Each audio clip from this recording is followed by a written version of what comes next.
Hey, everybody. I am excited to be talking to you today. I'm going to see if people popping on, and so I'll give it a little time as we're having people join, and I'll do a little bit of housekeeping and kind of just tell you a little bit about what I'm doing it, why I'm doing it, as well as catching some of the people up. My first for the people that have been listening to the Give, Grow, and Be Grateful podcast. I want to thank you. It's been amazing to see more and more subscribers grow over the years, and I kind of let you down. I haven't been doing anything for a few years, but I'm back, and I'm going to be putting out a lot more of this content, and I'll be catching up on all the things that I wanted to do when I first started the Give, Grow, and Be Grateful podcast back in 2017. So thank you for staying with me, and it's been really cool to get some of the feedback and see some of the ways that that information helped you, and it definitely motivated me even more that I needed to get back and do this. For those that don't know, this is just more of a philanthropic type project for me. It's something that I feel compelled to do. I actually started writing this book when I was about 23 years old, and it's changed a lot over the years. So, let's see here real quick.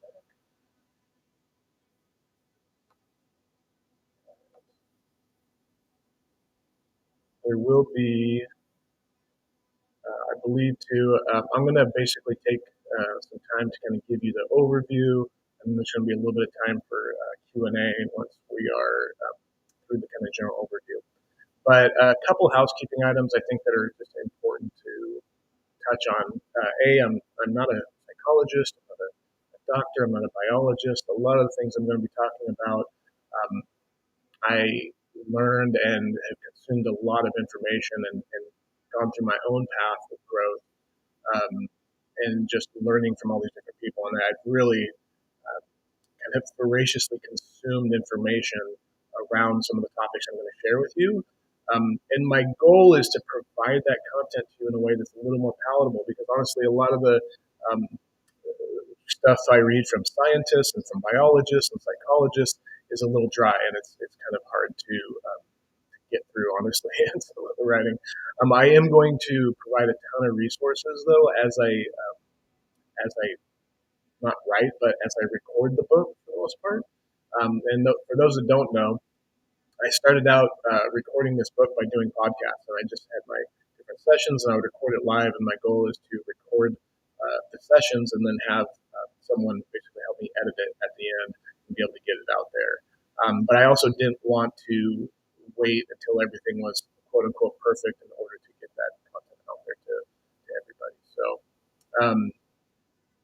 you'll see in some of the cover, like I had a couple people, as I was getting feedback on different things in the comments, they said, if you look at the cover, you'll see here, it says Master, the title's Give, Grow, and Be Grateful of the book. And then it has a subheadline of Master Your Mind, Your Emotions, Reach Your Goals, Achieve Meaningful Happiness, and Live a Fulfilled Life. And I had someone say that's a lot to promise. And so I want to provide that caveat there. I think it's well known, but if I was writing a book on exercise or diet or anything like that, it's not that I'm making that promise per se, right? So I'm not saying this is going to happen to you, right? Just like the person who's writing the article on doing exercise and weightlifting isn't saying you're going to get in shape by reading this book. It's going to take a lot of work. What I'm saying is it's worth it, and here's how I did it, right? So I'm going to show you what I learned, some of the struggles I went through, and what worked well for me. That doesn't necessarily mean everything that I share with you is going to work the same for you. While we all have a lot of similarities in our biology and in our psychology and different elements of us, we also have a lot of uniqueness about each one of us. And so there's going to be a lot of different things. Things may work for you one way, things may work for another one way. I will try to stay away from saying that this is the way it's done, but sometimes I'll still probably make that mistake. But in overall, I'm just kind of sharing with you, like, hey, here's what I went through, and here's what worked for me. And the way that once I figured some of these things out, like I am currently experiencing life in a way that I have never experienced life. I'll tell you a little bit about myself. Let me give you a little bit of kind of backstory of, for those who don't know who I am and kind of where I came from a little bit. I think there's a lot of people that know me as, Kevin, the owner of Web4, built a successful digital marketing agency and authored a book and is on multiple boards and is the successful version of myself. A lot of people don't know all the elements before that. So I'll share a little bit of that. I'm going to share a lot more in the book, but the, I'll try to make it a condensed version. How about that? So my when I talk to people and I actually share some of this with people, I came to realize after a while that my teen years weren't quite traditional teen years. um, my Some of you may have seen the photo I shared yesterday, where I was in goth, right? I was all in goth, and that was kind of where I was, and I was probably around 14, 15 at the time. And I think it was just part of my development, part of like people I was around. I was very emotional. I felt like the world's. I felt like I was feeling the world's emotions. Like literally, I was very empathetic kid, and I could see and read other people's emotions really well. And at that time, watching news and watching things like that, I felt like the world was ending. Like I was very in a different space at that point. I hung around with people that sold drugs, or did drugs, kind of was going down a path that would eventually lead to not such a good place. Uh, and I think it was my junior year, I got expelled from Madison High School for a drive-by shooting with a squirt gun.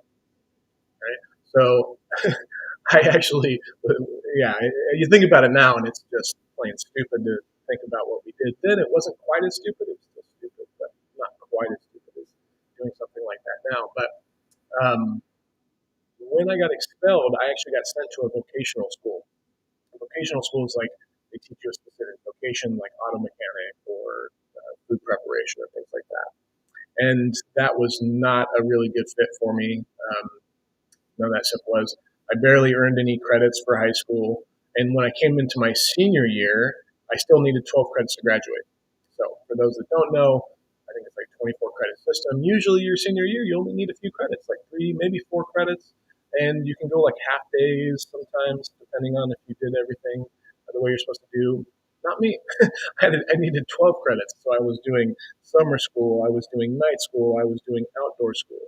In fact, probably one of the best things that ever happened to me was being so far behind and realizing the path that I was on, that if I didn't get on the right track, I could kind of foresee where I was going. And so I worked my butt off to do all those things to try to get all those credits.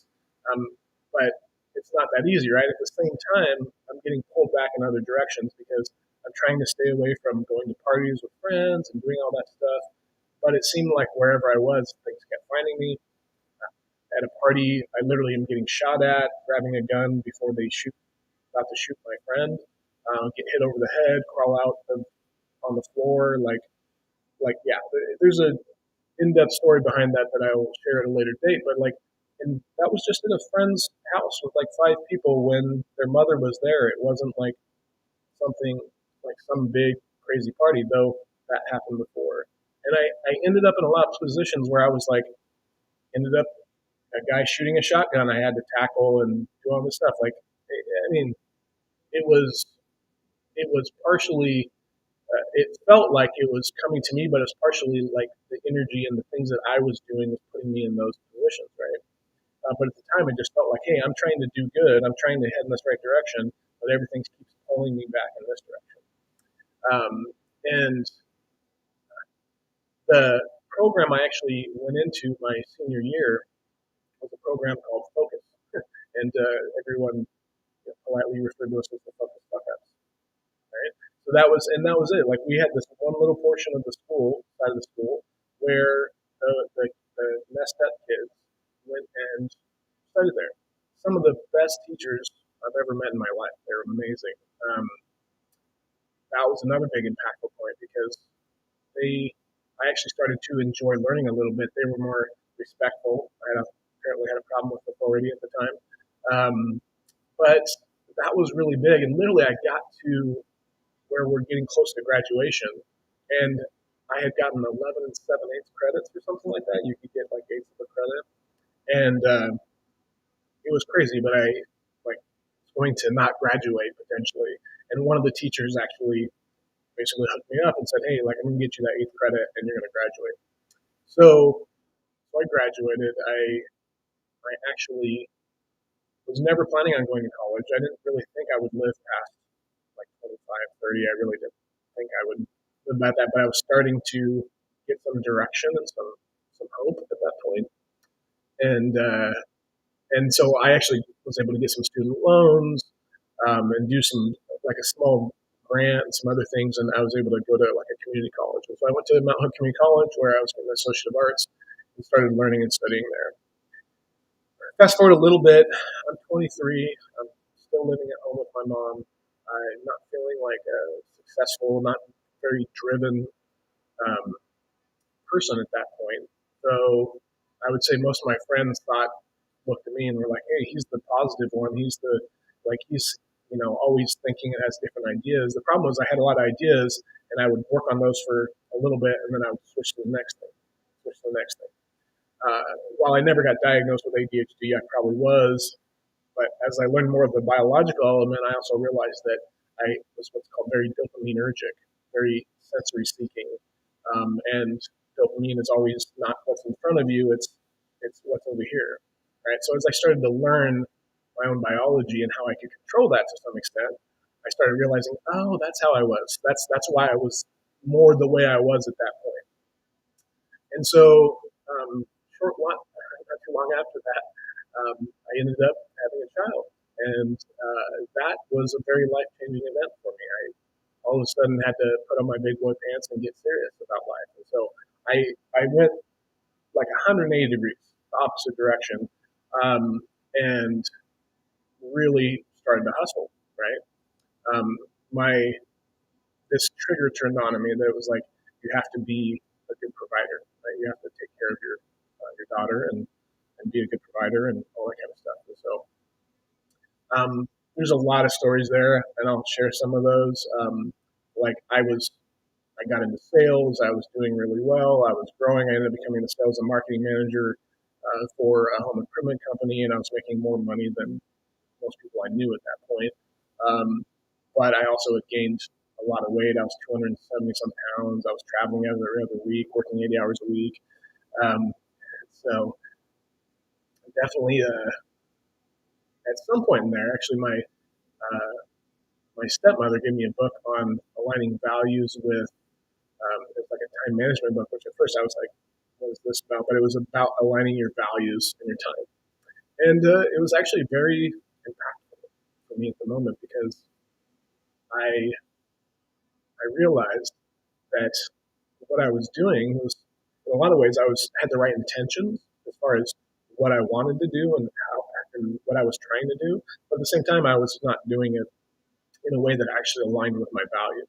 And so I did a lot of this when I was younger. I switched way far to the other side. I literally went from being the sales and marketing manager for a home improvement company to I forget how much later it was, but I ended up leaving that, and I had started training, and I lost 80, 90 pounds, and I fought in my first mixed martial arts competition in February of 2020, 2023 or 2003, I think it was.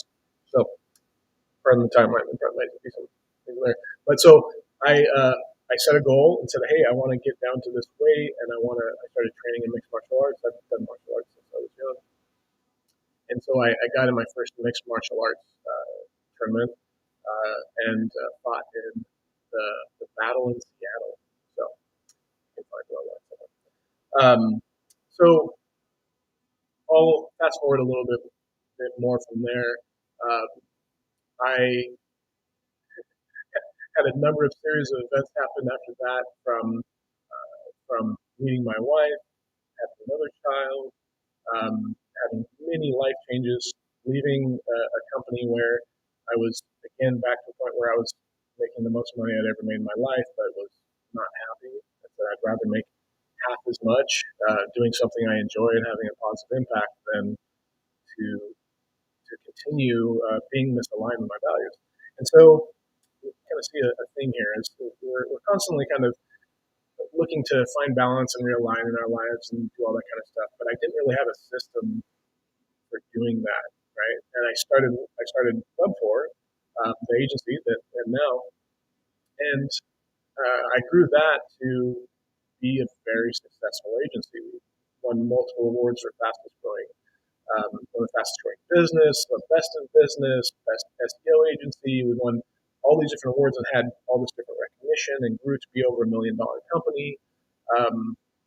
And at, I want to say it was probably about 5 years ago, maybe 2017-ish, somewhere in there, I was the I was more stressed than I had ever been in my life. I've always been kind of a happy-go-lucky guy. I tend to be more glasses half full and rosy-colored glasses and all that kind of stuff. But I was more stressed than I've ever been in my life, and at the same time, it was a very strange position to be in because I had literally everything I set out to do.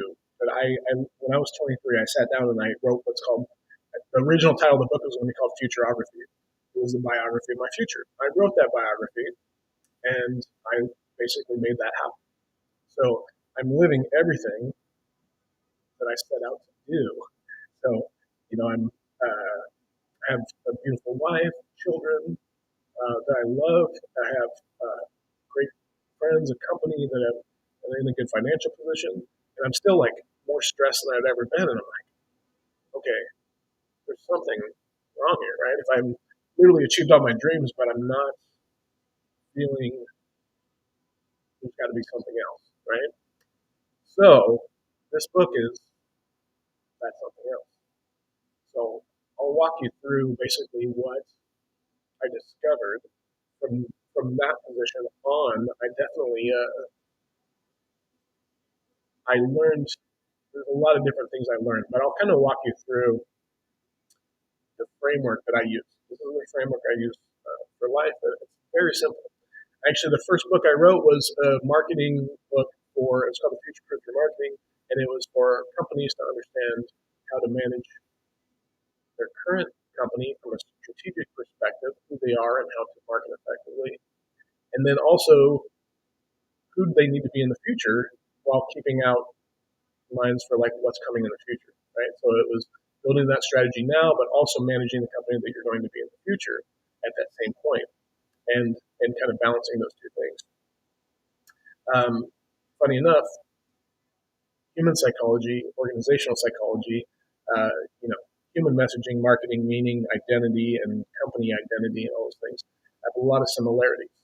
And so the strategy that I use here is very similar to the strategy that I use for huge organizations, some Fortune 500 companies that we've consulted with that have basically used this framework. And instead of just saying, hey, this is, a strategy that I outlined and now I'm going to do it, it becomes part of the DNA of who they are, right? So it's like, this is actually how we run our business, and this is always what we're focusing on. It's where we're putting our attention. And so I basically was like, I want to apply that to the individual. So this book is philanthropic. If there are any proceeds or anything we do from this, we have a charity that we're starting that's going to help provide this similar kind of education to youth. And so everything will go towards that. There'll be more on that coming up. And then there'll be another book about organization and some other things down the road. But so the very simple framework I use is know and love yourself, align your strategy around that, and then monitor, measure, and adapt. So know and love yourself, align your strategy around that, monitor, measure, and adapt. In life, one of the biggest things, like right now, one of the things I see is a lot of people know their phone operating system better than they know that their own human operating system. So one of the biggest impacts you can make, And not only the most effective, but one of the quickest is actually understanding yourself better. Because once you know yourself extremely well, then everything outside of you actually changes because we don't actually see the world as it is. Once you actually understand biology and actually how we work, you know that that's actually a fact. Like we literally don't visually see the world as it is. We don't remember things as they're actually remembered. And I'll share as we go through some of the science behind all that. But we do tend to see the things that are important to us. And then we do tend to see things that threaten us. And so once you start to understand certain biological elements, you start to realize the way we're set up. And a lot of people go, oh gosh, like we have this crappy brain, the reptilian brain, right? Or we have this. And it's like, once you actually understand it, you should be very grateful for it. And once you understand it, you can actually turn it into a superpower. And so that's really what this is like reverse engineering and understanding yourself to the point where you can then go, you know what? Doing all these things. So I had the misconception that doing all these things would get me to this point, and then I would be a certain way at that point. I would be happy. I wouldn't have stress, whatever that was. And that's just wrong. But and unfortunately, I think most of us tend to operate that way. It's like, once I have this thing, then I'll do this, or then I'll be this way. And that's just not the way it is. It actually all starts with being. And so it's really about what's crazy is once you understand that, so once you know yourself, but when I say love yourself, I'm not meaning, I'm basically meaning an intrinsic self-worth that's unconditional, that is not based on anything outside of yourself. And honestly, if somebody would have asked me if my self-worth was conditional on things outside of myself, I would have told them no. Like I would have said, no, that's not the case.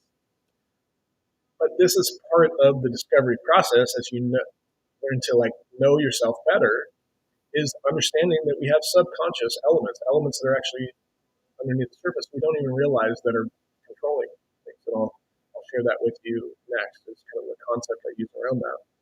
And so once you actually understand that, then you can start to do discovery, and it will start to show you what things are actually coming up. So one of the concepts I use to explain this is what's called the riverbed concept. So the very next session I do, I'm going to do a deep dive into the riverbed concept. So I'll kind of share this with you. And this is just something that I came up with. Most of the stuff that I'm sharing with you is all things that other people have came up with. And this is not something that it's just a way I explain it that I think it helps people understand. And once you understand the brain and understand psychology and marketing, then you start to understand why analogy and story work so well in communicating effectively. But when you understand the riverbed concept, and this is where some of you are going to start to feel pushback if you haven't already, but it's our natural, most people's natural instinct is to look for what's not true. You can listen to somebody and 99% of it's great, and you'll find that one thing like, but they said that one thing wasn't true, right? So this is where you might push back, and that's fine. And I'd love for you to push back and do your own research on it. But the riverbed concept is that I explained. I did this back in our Van Talks. I think that was around 2017. Was I explained the riverbed concept. And the riverbed concept is that our thoughts, our emotions, and our actions are more like the water of a river, right? They're a little more fluid. They often flow to the path of least resistance, right? And what's actually guiding the water of that river is the underlying riverbed, which is made up of our core beliefs and our biology, right? There's some other elements I'll bring into it later that kind of come into play, but a lot of people push back because they're like, no, I don't, like, I'm in control of my actions. And, what's funny is they say I'm in control of my actions, but a lot of people don't think they're in control of their emotions. So when you start to think about that concept, all that basically is applying to is understanding how our biology works, right? How our neural pathways work, how they get reinforced, how the things that we do and the things that we believe start to what fires together, wires together, and actually creates circuits, right? So I'll do a deep dive into the biology aspect, the brain, neuroplasticity, and reticular activating system, and conscious and subconscious, and all the different elements and how those come into play. But the short version is that we are a collection of patterns, right? We develop patterns of thought, we develop patterns of action, emotion. Most of us think of habits as the things that we do, the actions, right? But we also have habitual ways of feeling. We have habitual ways of thinking, and those habitual ways, those patterns, are based on our past. They're based on all the core beliefs and experiences that we've had up to this point. So when there's a lot of that you actually didn't control, right? So there's a lot of that when you were a child. Uh, One of the great things about human beings is that we are highly adaptable, right? You see a lot of other animals. When they're born, they come out and they're kind of ready, right? We're not. We come out to be programmed. We come out and we have to be cared for and taken care of for a long period of time. But we're super adaptable, right? And so now we're basically taking in all this information and we're modeling the world around us. We're looking at things around us to determine how to act and how to be, right? And so we start pulling in and start creating all these beliefs and associations that create that structure. And so there are certain things when you're thinking about how the river flows, right? That when there's like this wind in the river, right? It kind of makes you go, hey, there's something here over here that like I won't go that direction. And why is that? And it's because of who you've developed to be, who you believe yourself to be, right? So core beliefs are like the I am this, right? I am, or the world is, or the way things are, or people are. It's a statement where you've made a judgment on something, and then those beliefs have representative beliefs. If you think of it like a tabletop, right? A stronger belief has a lot of tables and kind of believes that structure, and it builds that structure up, right? And so a lot of those core beliefs are in our subconscious. And it's just like the water, you can look through the water, right? It's kind of surface level. You can kind of understand and see what's going on, and maybe see, depending on how murky the waters are, you can kind of you can see those things, right? It's easier to get to. It's easier to go through. But as you get to the subconscious, that's actually really hard to. It's a lot harder to get into, right? You can use special tools. You can do all these things. You can like there's obviously professional psychologists, things like that. There's hypnosis. There's repetition is really one of the key factors there. There's a number of things which I'll go over how to do that and talk about all those things. But the way I kind of explain it sometimes is that so that throughout the day, there's about 5% of the time that we are actually in our conscious mind. There's been studies done by Harvard and a number of other institutes, and this is a pretty common percentage that they've used, is that about 5% of the time we're in our conscious mind. 95% of the time we're in that subconscious mind, meaning that we're being guided by those subconscious beliefs that are kind of under the surface that we're not necessarily aware of. There's a lot of fears that come into play there, insecurities. At our base, everyone comes from the base of having common fears, and it's that fear of not being worthy and not being worthy of love. Most of the other fears that come from that we have stem from those things in one way or another. They're showing up differently, but they stem from that kind of self-worth, whether it's our biological need to be around other people and how that helps us survive, or worrying about what people think about us, all those kind of things, right? So that is critical to know. And once you start to understand that, a lot of people think, well, then that means it's bad to not be in your conscious mind. It's not necessarily the case. There's a lot of different things that you're going to do in life. Sometimes we get to what's called flow states. Some people may call it the zone if you're playing sports. And there's this is kind of like a spectrum, right? Where you can go from, well, I think of it as a spectrum. I haven't heard a lot of scientists explain it as a spectrum necessarily, but I think of it as a spectrum, right? We have this kind of autopilot mode, and then we have kind of more of a manual mode. When you're playing sports or you're on stage speaking, you probably shouldn't be on the far side of manual mode where you're actually looking into yourself, you're being internal, you're kind of maybe critiquing yourself, things like that, right? You should be over here on a little bit more autopilot. been enough practice and prep to the point where you're a little more on autopilot, right? We do that with our work. We do that with sports. You don't want to be in the middle. Like if you are constantly critiquing yourself in a game, it throws you out of flow, throws you out of the zone. Um, so once you start to learn some of those different elements, it then can become a superpower because we're a little bit like a self-driving car that hasn't learned how to steer, right?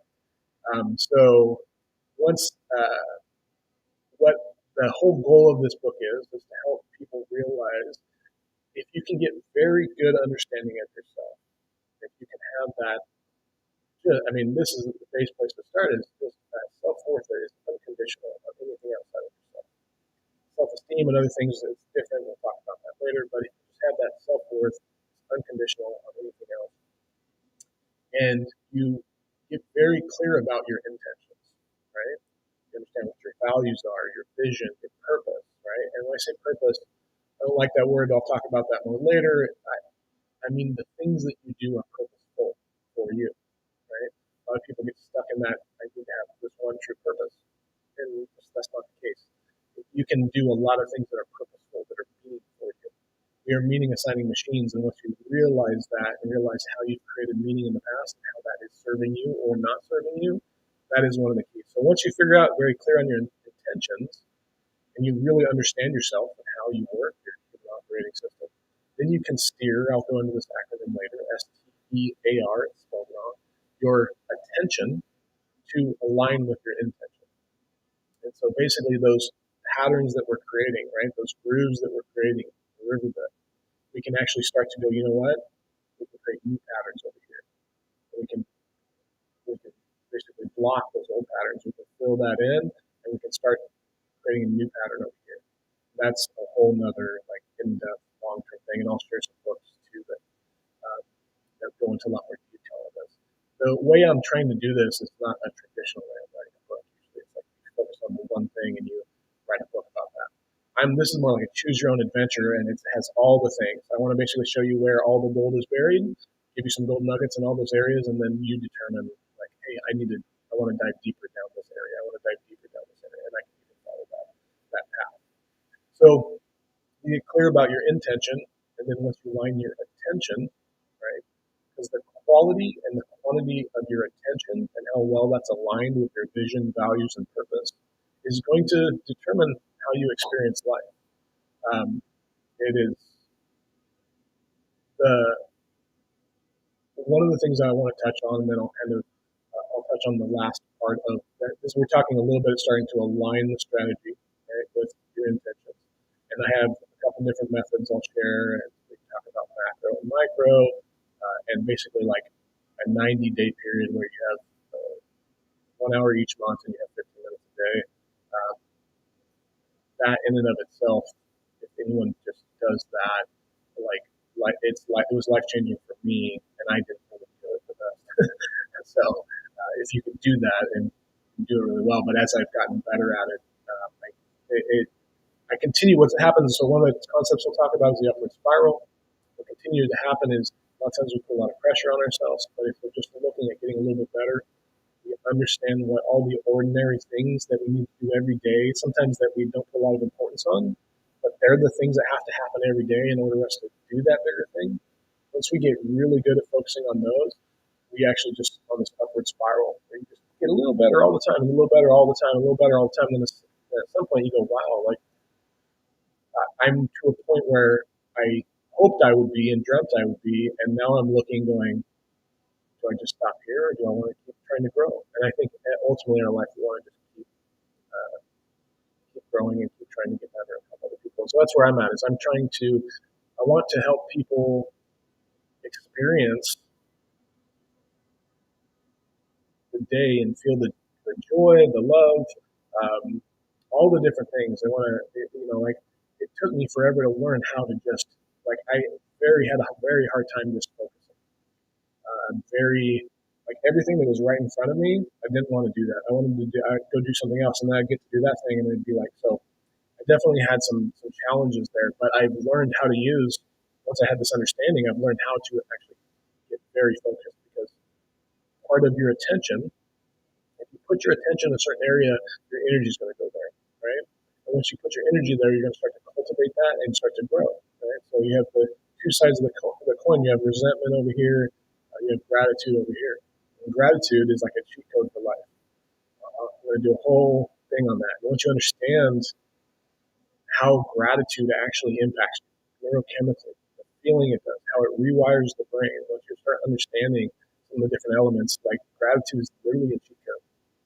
So one of the last areas when I talk about in the strategy, the third one is monitor, measure, and adapt, is making sure that there's a couple different things there. One is having feedback loops and making sure that you're measuring, because what gets measured gets managed. And so if you want to, and not trying to do too much at once, right? So making sure that once you understand how the brain works and how it works with the task, you break it into a very small section, right? And you just say, I'm just going to do this one task. Your brain tells you, hey, good job. Like you did that task. Even if it's like, I just set my workout clothes out, right? Your brain just reinforced that habit, right? And start understanding how you work and going like, hey, this habit wasn't too hard. And changing how you focus rather than saying, I have to go to the gym to work out. It's like, I just get to the gym, right? Like my goal is just to get to the gym. So once you start changing and reframing things a little bit, you start to make things work better in your own mind, and then all of a sudden you get on that new path that you start creating, and there. But there's always rebalancing. Balance is something that is not like. I mean, it's funny because it sounds like it's you're balanced perfectly. No, it's like you're always balancing. You're always balancing. Things are always going to be moving this direction or that direction. And part of the reason why this book is called Give, Grow, and Be Grateful is because that's my life motto. And so I try to create simplicity to allow me to focus on the things that are most important. Complexity is the enemy of execution. We talk about this in large strategies all the time. And so we need to have simplicity at its core, right? And so for me, give, grow, and be grateful, that's every day. That's what I'm focused on. Like, how can I take this experience and grow from it? What can I give to this person? How can I give even more value in this moment? Like, how can I be grateful for like the challenges that I was faced with today and how are those going to help me grow? Right? Once you start thinking about those things, those are how I'm going. And one of the things that I'll talk about more too is like Robert Kiyosaki's pay yourself first. You need to give to yourself first. You need to give yourself some time, that slow time, right? So there's a book I'll share at some point when I talk about autopilot and manual. There's a book where he talks about fast mode and slow mode and two kind of sections of our brain. Now, he kind of talks about it almost as switches. I think it's more of a spectrum personally, scientist though. But understanding and giving yourself slow time is critical. It's critical if you want to change the patterns that you're on in the past. Because otherwise, when you're at fast time, when your brain is in that subconscious and you're just kind of going, especially when your emotions are flowing quicker, you're going to follow those patterns, right? But when you go to slow time, you can slow down. And while willpower is extremely important, the whole section of willpower and how that's critical, but it has its limitations. If you're swimming upstream, you will eventually get tired. So while you have to start using willpower to move forward, it's not a long-term solution. You have to create new pathways that allow you to flow in that new direction. And eventually, the things that you thought were like hard to do, all of a sudden they're natural. They're becoming subconscious for you, and you're just doing that, right? And so the third part is really about consistently assessing, like taking time to assess and learn and feel and get and really see what's going on and understand it, and then rebalancing and realigning that consistently and looking at from time to time. Am I aligned with my values? Am I? Because ultimately that is one of the cores of this. And it's a whole section. When I say values, I think a lot of people think of like traditional. When we say values, they're like, oh, this like company value. I'm talking about what do you value? What ways of being do you value? Right? If you value being compassionate, but you have times where you're were not compassionate in areas that you wanted to be, you can figure out how to be better at being compassionate in those areas. If you value being courageous and getting outside of your comfort zone and doing new things, but you were scared, that's perfectly fine, right? So how do you, over time, do those little things to get more in alignment with those things? So part of that is determining your values and really understanding how you want to be and who you want to be, and then also who you don't want to be. And then consistently kind of just realigning with that. And one of the areas I'll talk about here too, though, is also understanding that everything is on a little bit of a spectrum. It's kind of hard. It's more of that duality of life that everything has good and bad to it. And sometimes I would say I used to have a harder time seeing the bad. I was rosy colored, look at the positive side. But I've learned how to look at both. I've also learned the value of looking at both. And it's one of those things where you start to learn how you look at things and what meaning you're assigning to that thing, and how much the meaning you assign to something impacts you and impacts the people around you. One of the areas that was a breakthrough for me was when my wife and I would get in an argument, and the meaning I was assigning was that she was being disrespectful to me. And over time, I learned to change that meaning to she is hurting, right? So if you think about that and how that meaning is applied, like how different are you going to act if you think your significant other is hurting as opposed to their being disrespectful? So part of that is learning how we assign meaning, how to how to break down old limiting beliefs, how to build up new, more supporting beliefs over that time. So that's really all I had. If there's anyone specifically that has questions, I'm happy to jump into it. I probably went a lot longer than I was planning on, but I figured kind of just got on a roll there, and that's what I tend to do. So um, I think this is streaming on multiple platforms at the moment, so I think some people, most people are on Facebook, and so I really appreciate everyone listening. If you comment in the thread, it will pop up in my chat. I'll stay on for at least a couple minutes. So if there are questions, I'm happy to answer and touch on any of those.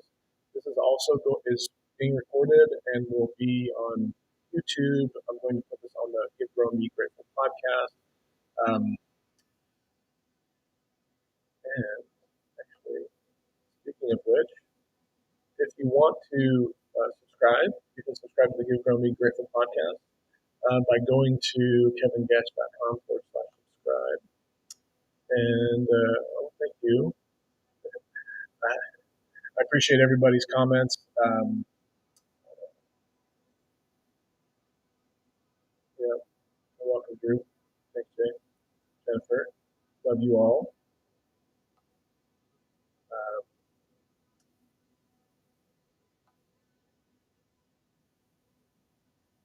Matt. Appreciate everybody for tuning in and listening to me kind of go through this. I think I'll share with you my outline. It's earlier here. I'll do this real quick.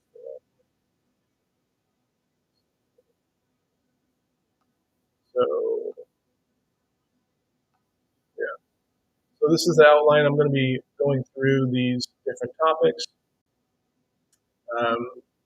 And my goal is to get through a bunch of these by January.